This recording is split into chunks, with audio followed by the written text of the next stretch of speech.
Hi everyone. It really is a joy to be in this second of my recordings for the British Journal of Social Work.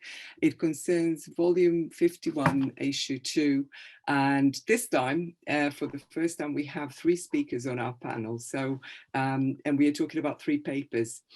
Sean Lucas from University of Stirling in Scotland talks about social workers' management of child interpreting a qualitative study. Cynthia Okpokiri from Anglia Ruskin University in England talks about parenting in fear, child welfare microstrategies of Nigerian parents in Britain. And last but not least, Claire Tilbury from Griffith University, Christine Bigby from La Trobe University, Mike Fisher, University of Bedfordshire, Mark Hughes from Southern Cross University did a study on Australian social work research and empirical study of engagement and impact. They're all 3 such beautiful pieces that I couldn't decide on just one, and I feel very fortunate to sit here with all of you. Claire, unfortunately, it would be a very full communion if all of the co-researchers were there, and thank you so much for agreeing to represent your joint work in our conversation today. So to start us off, we will in alphabetical order now ask each of the authors to briefly summarize what their work is about, and hopefully this will be encouragement for all of you to read their work. Sean. Hi. Hi. So my paper was about social workers' management of child interpreting.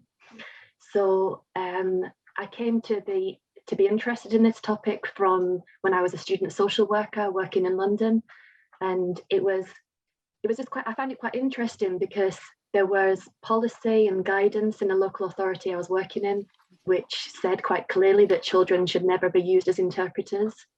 But there were a number of occasions when I was out on home visits, working in a children and families team, and where the child was the only person who was able to interpret for myself and for the parent or for the carer.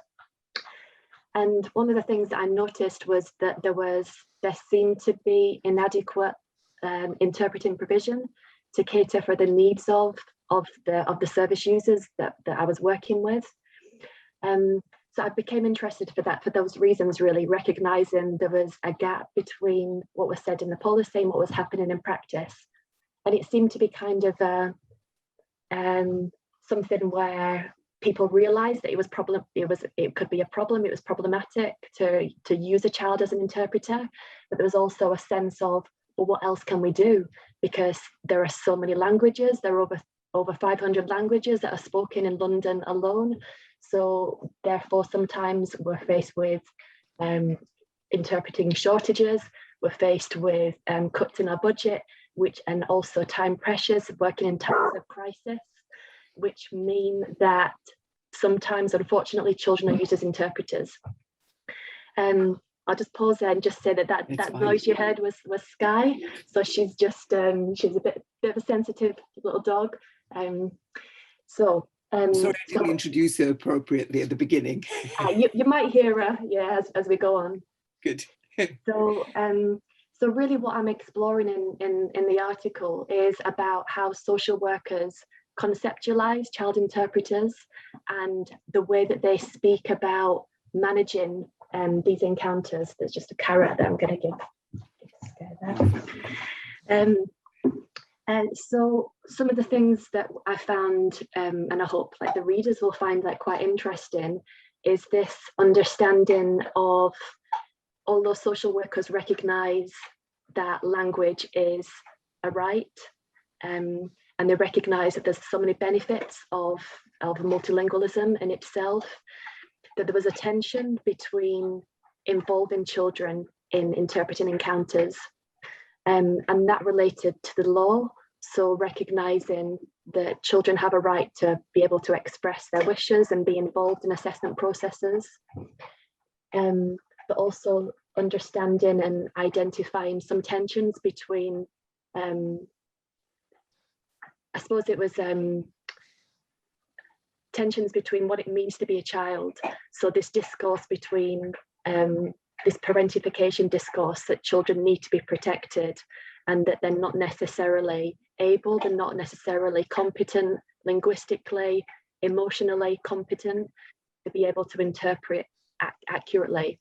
So there was an interesting tension, because some of the children who I interviewed, and I don't report this in the paper, but some of the children that I interviewed who were speaking about their interpreting or their language brokering experience talked about it was quite a skilled practice, and it was more of a family practice. So they may be involved in preparing for said various interviews. Through the years, they might have worked with different agencies or interpreted in different settings and public service settings. So there was a sense from the young people that actually there was a sense of qualification and expertise that they were bringing to the interpreting encounters, but in a social work context that went unrecognised because of their status as children. So there was quite an interesting tension I found about almost accepting that it's going to happen. So it was like an invisible area of practice. And looking at some of the literature, so we know in the death of Daniel Pelka, his sister interpreted, and she was also a child. And there were in a number of serious case reviews or serious case inquiries there's reports where children have interpreted for professionals and family members. And this isn't exclusive to social work. This will happen across public services. So what we know is that language is a key barrier for people for accessing services and being entitled to the resources that they need. But there needs to be a sense of trust for the social worker or the professional to work effectively with interpreters. And one of the things that I suppose that one of the recommendations in the paper was about to make child interpreting more visible, and I'm hopeful that my paper will contribute to a kind of achieving that goal. So I suppose it's not enough to have in policy and to have in guidance that children should never be used as interpreters, when my study is reporting that children are being used as interpreters. So I'd like to see more research and developing guidance to develop safe practice, to acknowledge children's contributions as interpreters, and to tease out more of the tensions rather than just concluding that it shouldn't happen and therefore we don't talk about it anymore. Thank you so much.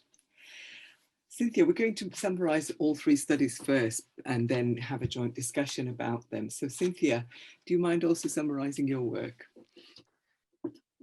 Thank you very much.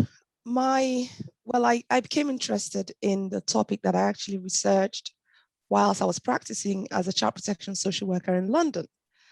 I am still an immigrant, even though I'm a British citizen, but you still get the sense that it doesn't matter how long you've lived here. If you weren't born here, there's a sense of you being the other. And I saw that even more for the parents that were drawn into child protection, African parents, I mean. But I then focused on a small group because I wanted really to drill down to what was happening with them. I saw a lot of Nigerian parents. I would say Nigerian Ghanaian parents particularly, but I decided on the Nigerian parents to study with Nigerian parents. And I found that they were drawn into child protection in ways that many other non-Black parents weren't, on similar issues. So there was some sense of maybe a lack of fairness in the ways that they were drawn into child protection. And I became quite curious about that. So that's how I went to do my PhD. What I found, one of the challenges I found was how to really remove myself, to not be so comfortable with the things I already knew that they were going to tell me. So there were very few surprises, but on occasion, I wasn't expecting to be surprised, but occasionally I was surprised. I'm going to actually draw some similarities between what Shan did in the sense of children. Some parents talked about language a lot. So when you think about interpreting for parents, it was part of my data collection, or some of the data that I collected talked about that, but in the sense of power. So the children who had English language better than their parents had a level of power over those parents. And it's interesting, Shan, whether those children not just interpreted what we wanted to hear from them, or whether there was any kind of autonomy where they chose to say what they wanted to hear or what they thought the social worker wanted to hear. So in a sense, whether the child took on some responsibilities over their parents that their parents weren't even aware that they had, in the sense of, I'm going to say what I think I need to say to the social worker.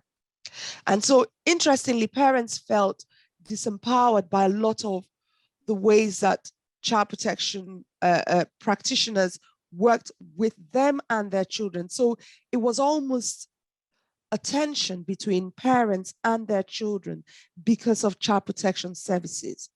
So rather than coming in to help the children if there were concerns about their care, it disempowered parents significantly. So that disempowerment became a real thread in my work, and it came through language. It came through the ways that not just social workers, other practitioners, health and social care practitioners, including education, worked with those parents and their children. And it became about fear a lot. So fear ran through it. And it wasn't just fear of those practitioners, it was about fear of their children. So that's why this power thing became an issue in my work. Parents were afraid that their children may be, they felt that children didn't quite understand what power was. And so when children had power, they weren't sure what they were going to do with it. And parents felt that they were working for the best interest of their children in the ways that they were behaving, but the children didn't understand it. Now, interestingly, I didn't interview children.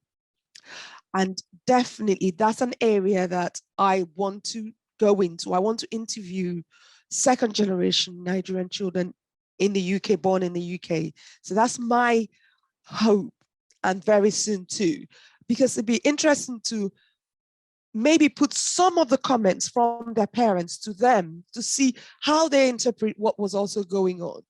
But mainly my work picked up threads of power and fear, and the sense that social workers didn't understand the fears that the parents had, and they then they exacerbated that fear, if I could say that. And my hope is that social workers have, a few of them have seen the article. One of the things I found about, and now I'm going to link to Claire's work when Claire talks about it, is that I've got a lot of families writing me randomly about my research, about this article. Tons of families that are encountering or experiencing child protection practices write to me, and they all want me to come and do something or say something in court. And obviously there's a limit that I can do that. So the lawyers are also contacting me. So families, lawyers for these families are contacting me. So I'm thinking there really is maybe there's a lot that we can learn and do something about, so that parents and social workers, as well as children, understand why. What is social work? What is it about? It's not there to harm parents or to harm families. And that's something that the sense that the parents had of what social work practice was about. Thank you. Thank you so much. Last but not least, Claire, do you mind summarising your article? Thanks very much. And I'd just like to say thanks for selecting our article as well. We were really thrilled. And I think one of the advantages of having it as the editor's choice is it does make it more accessible. So given the topic is engagement and non-academic impact, we were really pleased about that. So our paper is about really about the impact of social work research, but also looking at engagement, so the process by which social work research has impact.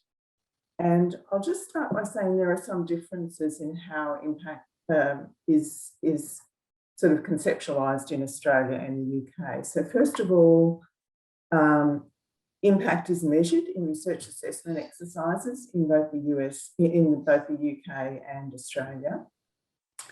But in Australia, there's no dollars attached to it. So no matter how much impact researchers or research teams or universities achieve, they don't get extra dollars for it. So obviously that shapes how much interest universities have got in it and how much interest individual academics have in it.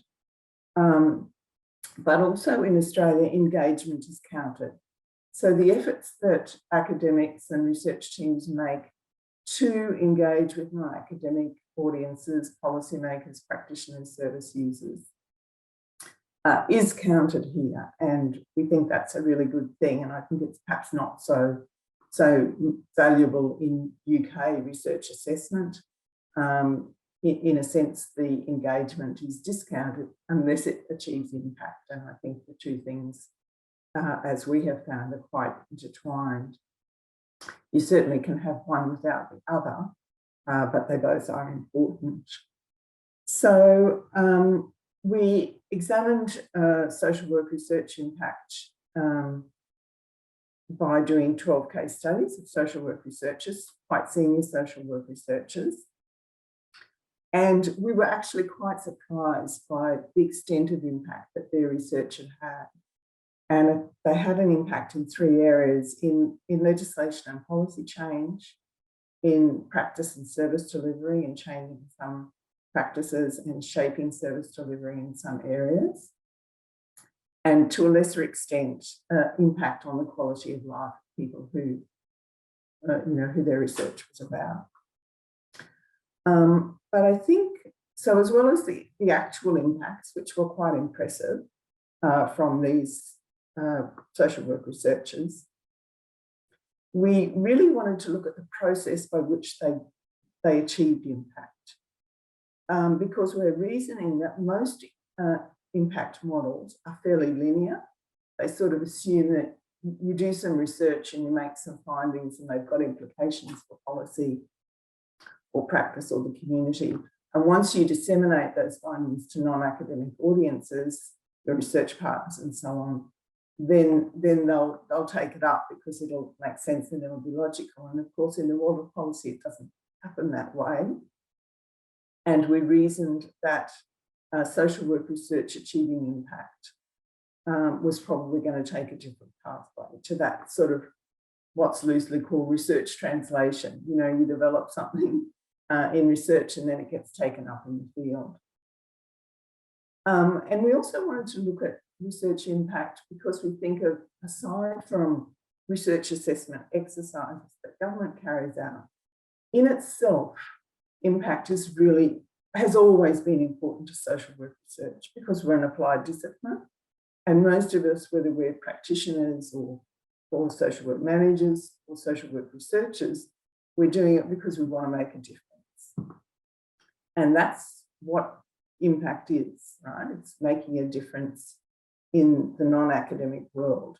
We actually found that the two were intertwined in the sense that academic credibility and rigour increased your chances of having impact as well, which I think is interesting. It's not this idea that if you do this fantastic research, people are going to come flocking and want to do something with it. It's actually an active engagement to achieve impact. So we found some interesting things about how these social work researchers achieved impact. First of all, they all said it wasn't a straight line. as is theorised about the relationship between engagement and impact. It takes a long time, and there are multiple stakeholders involved in achieving impact. And often the researchers were only one of those voices in the chorus of achieving change. So they were all externally oriented, all senior researchers, all aiming to engage with non-academic audiences to promote research, either their own research or research more generally, and its importance for creating innovation and practice improvement. So they worked with other people, and they worked with a whole range of stakeholders, providing background information for advocates, or sometimes being advocates themselves. They worked in a whole range of ways, both directly and indirectly, to try and achieve change. As you mentioned at the beginning, it's very relationship-based engagement. So, and people used a range of strategies to develop those relationships, sort of formal and informal mechanisms of I guess, developing influence and credibility amongst all those stakeholders that you need to bring about change. Of course, there's challenges in social work achieving impact, partly because social workers, because there isn't that straight line between research findings, engagement and impact, and also because of the location of social work in the academy, but also in the practice world.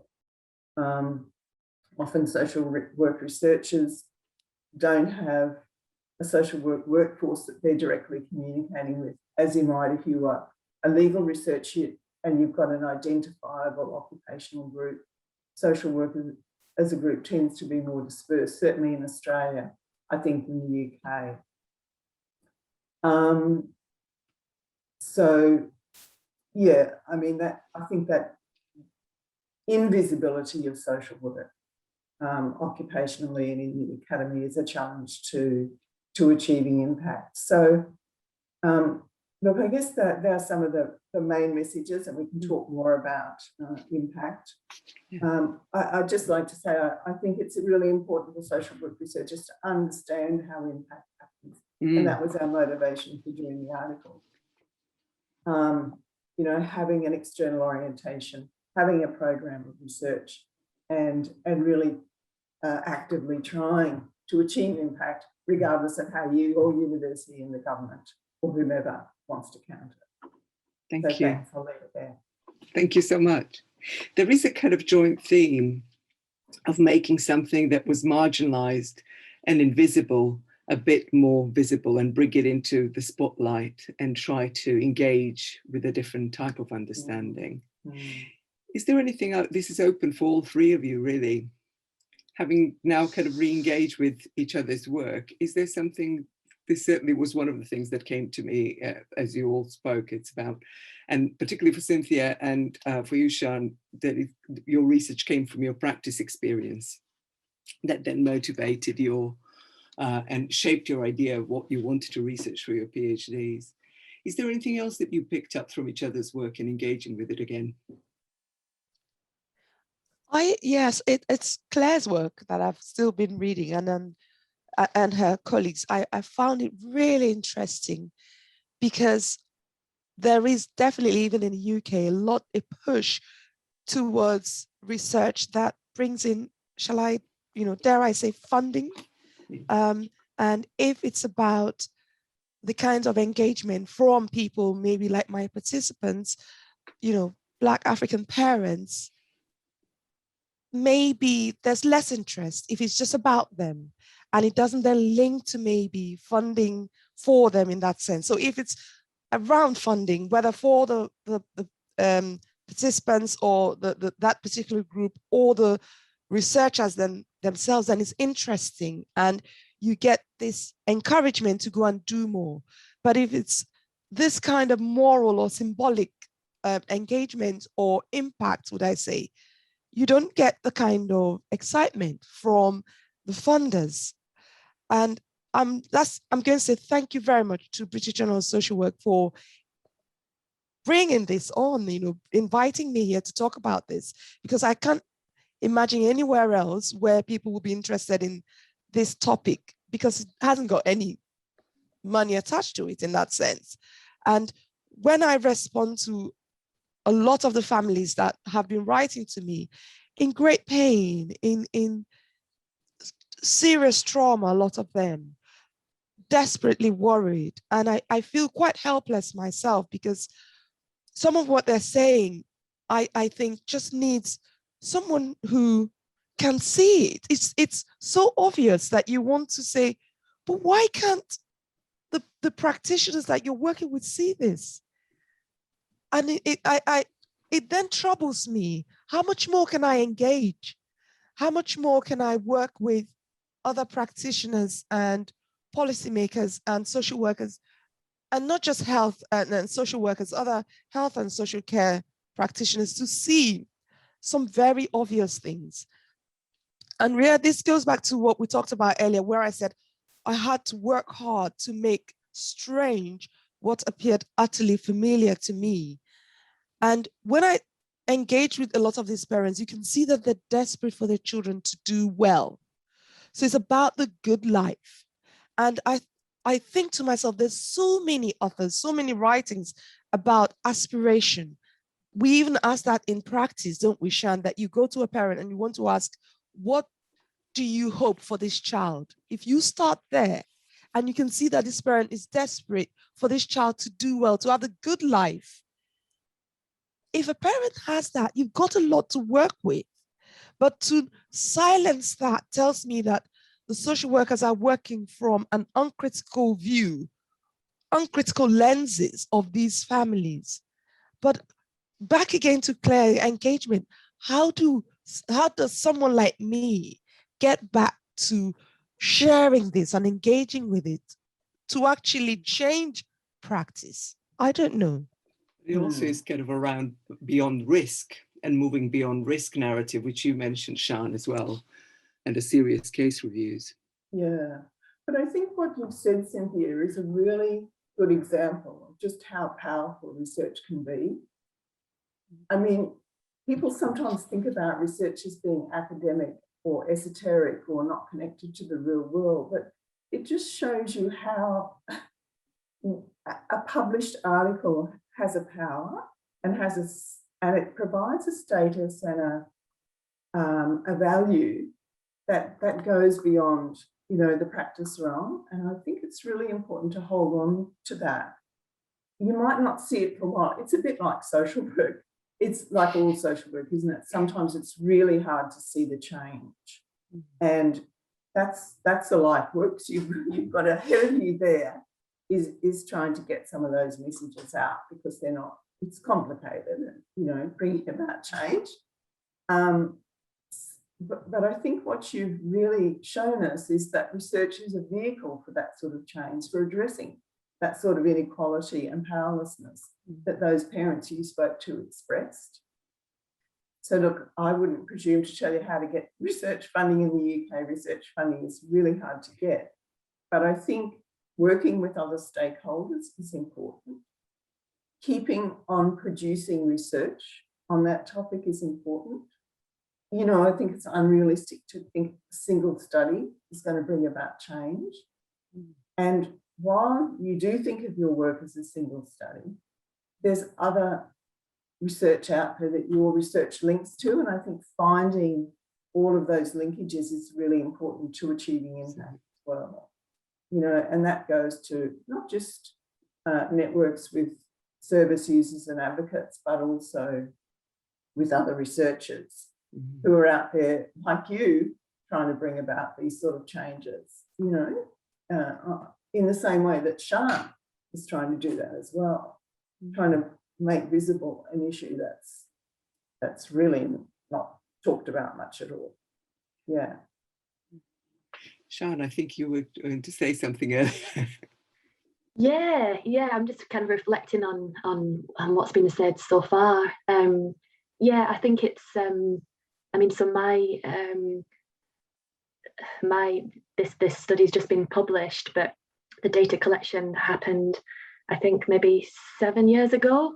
So I was kind of reflecting on what Claire said about, and in your article you write about this, about like the time that things take, and sort of the ebb and flow, and I suppose the different interests that will come depending on what's happening in the world. So I think I was kind of like reassured to kind of think that, yeah, about change will take time, and the idea of kind of developing expertise in your subject area and kind of keeping maintaining an interest, and yeah, hopefully being kind of one of many academics who people might come to gain insight into this topic area. And I also, what I really liked, because I'm a lecturer at the University of Stirling, and one of the things that resonated in your paper, Claire, was about how we can establish impact through our engagement with our students. And I think that's so powerful, and it was really great to see that on paper, because for me, that students are interested in the work that I've carried out, and their interest, and it's really encouraging when I read their placement reports and about their reflections on their practice, and they're bringing up the issues of working with interpreters and the issue of child interpreting. I find that really encouraging. So I think that some of the evidence of impact isn't always going to be evident. It's not always going to be even tangible in some sense. Yes, I suppose they were kind of my key reflections there. It's almost like I always like to say that anything to do with social work is a marathon, not a sprint. It really does take a long time. And the change that we might want to see happen for the families we work with, for individuals we work with, is something that we are lucky to see unravel and change and move over our career if we stay in social work. And I have a feeling that we are certainly marathon runners around this virtual table today. And it's very much, as you mentioned, relationship-based, relationships with the family, Cynthia, that you mentioned, relationships, which Claire, you referred to in the article, with a range of stakeholders, and very importantly with each other, that we find our communities with whom we can work together and support each other, because finding resources for our work, not just funding, but space and time and so on, is rare. And it's great that such important work, and which flexes those margins and brings up some of the marginalized voices, is coming through the PhD work, and that we as a discipline are using it more broadly for that purpose around the globe. I also, in different ways, we're talking about different cultures, and Claire, you mentioned this in relation to UK and Australia. And before we started the recording, we were talking about similarities between experiences of Aboriginal people in Australia and their engagement with social work, and how some of the themes that Cynthia mentions in her article resonate very much. So it's about finding those, and it's a very important point for those cultures, different cultures that we represent, to come together and find a way to connect and explore similarities and differences, but acknowledging that many of them haven't had the chance to speak and to be represented and to be heard, and for their perspectives and their realities and their viewpoints to be more broadly represented in our practice. And yeah, it's absolutely wonderful to see it in students' work, and some push and change. Yeah, I couldn't agree more. This paper that we've written is actually part of a broader program of research we're involved in about social work research. And one of the concerning things we found about a lot of research is that it tends to focus a lot more on professional perspectives than it does on client perspectives. And that's pretty confronting, I think, for our discipline, when we think of ourselves as you know, being concerned about inequity and powerlessness. And I think, you know, talking to service users and having service users involved and participating in research is just so important. Of course, professional voices are important as well. But yeah, I think giving a voice to people is a really important feature of research. And you mentioned that cross-cultural element, and I think, I mean, this is where theory becomes so important, doesn't it? Because people mightn't have equivalent experiences, but how we think about these things. You know, articles can make us just think differently about things. And that's really, really important. Yeah, not just for us, but for people who read our papers. As hopefully they will. Yeah. I was wondering whether that tendency to represent professional voices and academics and the social workers themselves more than the participants, or in this sense, the service users, is coming from a place of what I call epistemic superiority. Because whilst my particular participants, the demographic, experience racism, as well as colonization and all the colonialist tendencies that go with that, I thought there was a sense of, so let me explain what I mean by epistemic superiority. We've worked this out. We are intellectuals, we're professionals. We've been through a process, a university process to get this degree. We know what we're talking about. So it's not just then about the racism as well as colonization and all of that. Is now about a certain knowledge superiority. We've worked hard at this. We've come 100 years of doing social work, of working this out little by little. We know what we're talking about. And so there becomes that kind of blockage between them and the service users, that the service user is speaking, they're not listening, they can't hear. They're not hearing because they think we've worked it out. And it's even worse when it's people who, for instance, my participants didn't have real social work experience in their birth countries, because families are usually responsible for caring. So they have a different kind of social work, if you want that term, where if there is a need, extended family members step in. And interestingly, in the UK, there's now a drive, a real push for family group conferences. And I smile to myself when I see that, because that's what these families do in Nigeria, for instance, is that family group conference where they usually don't need the social worker to come in to resolve issues. The family comes as a group and everyone sits down and says, okay, this child is now an orphan. You have a good job, you have a good life, and you do have something to do, or you can provide, and we have someone else who can come in and look in, and everyone is involved in that.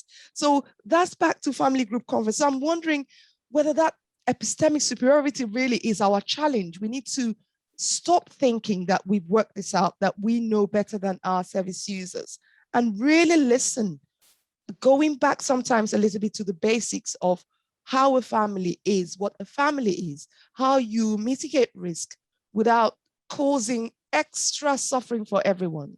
Mm. It's sort of the paradox of social work, isn't it? Really, that that I'm sure that does exist, that feeling of knowledge superiority. But then again, we hold ourselves out to have knowledge. We are meant to be knowledgeable. Often service consumers look to us to be skilled and knowledgeable. You know, they want us to help them to navigate these incredibly complex systems that have been set up for people to get help. So on the one hand, and of course for other courts and whole lots of other venues, we are required to be knowledgeable. So I would hope that we are knowledgeable and skilled, but we also have to hold on to that sense of not knowing, of uncertainty, and being comfortable with not knowing and being unsure about some things. And yeah, I guess that's, you know, let's be honest, that can be hard in the moment, especially. Yeah, it's a hard balance, isn't it? You do know some things, but how do you stop yourself feeling superior in that knowledge? Yeah. And then exhibiting that superiority through practices that you haven't really thought about. And that's where the power comes in, which I think particularly in Sean and Cynthia, but I think Claire, it's mentioned in your article as well, and kind of navigating the power aspect, which does, we may be a marginalized profession and kind of an invisible voice, I think was the phrase, Claire, that was used in your article about it.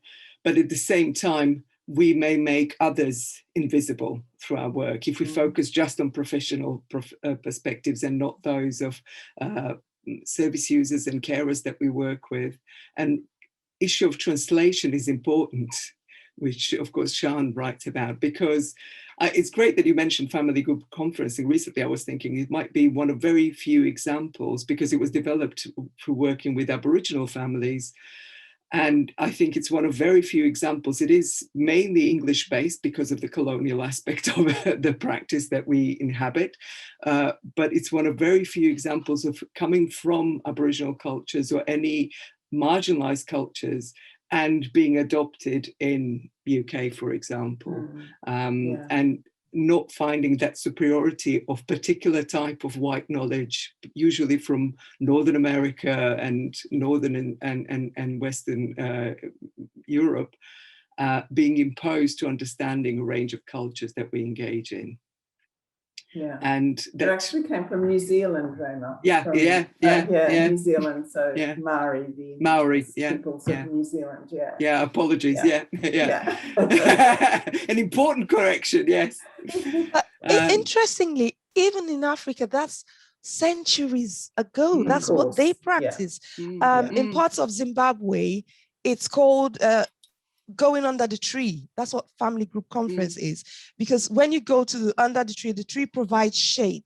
So all the family members come under the tree to talk about how to care for someone in need, whereas a child or an elderly person. So these are, practices in these cultures that go back centuries.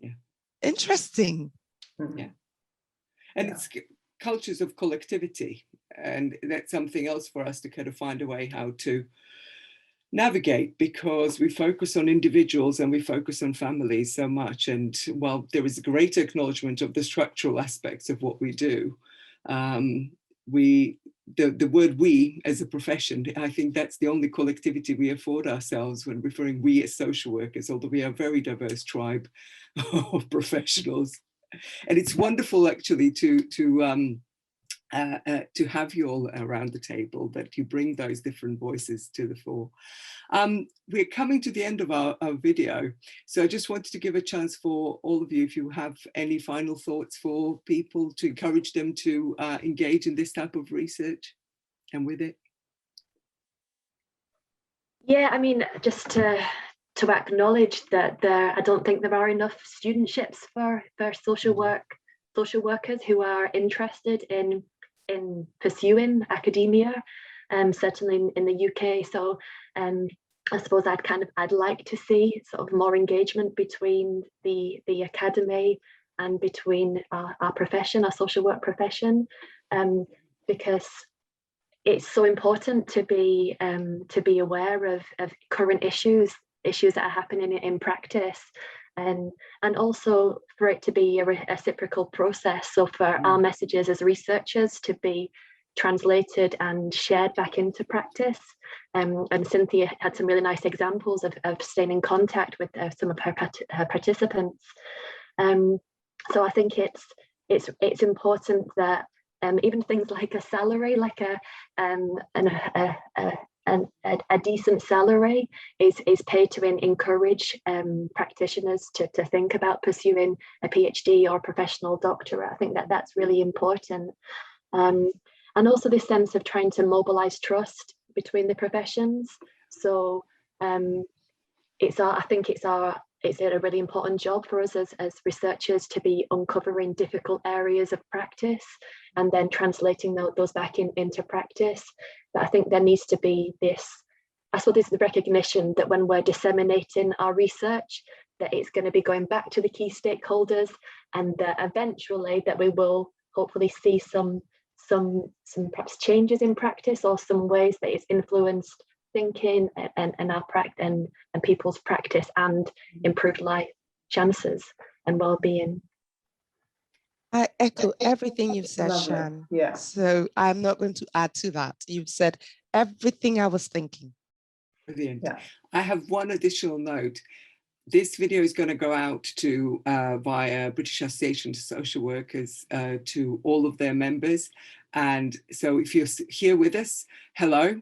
Do engage with the articles in BJSW, do engage with the researchers working on topics. So feel free, don't be shy to contact people who are working on what you want, or what you're interested in, and whose work speaks to you in any kind of way, echoes your practice. Engage with your local university or people who are in the field. Don't be shy, we don't bite. Most of us are very lovely people most of the time. So do get in touch with us and start exploring opportunities, because Sian, that is a very, very important point about kind of finding ways to engage and get people into research. But the more we link up with each other, the more we can support each other to find ways to bring research to life and explore different parts of our practice. And there are so many of them which really are deserving of attention. Thank you all so much. And Claire, please pass my thanks to your co-authors. And thanks everyone who was watching this. And I hope you will engage with other videos, and by all means read these wonderful articles too. Thank you. Thanks very much. Really enjoyable. Thank you very much.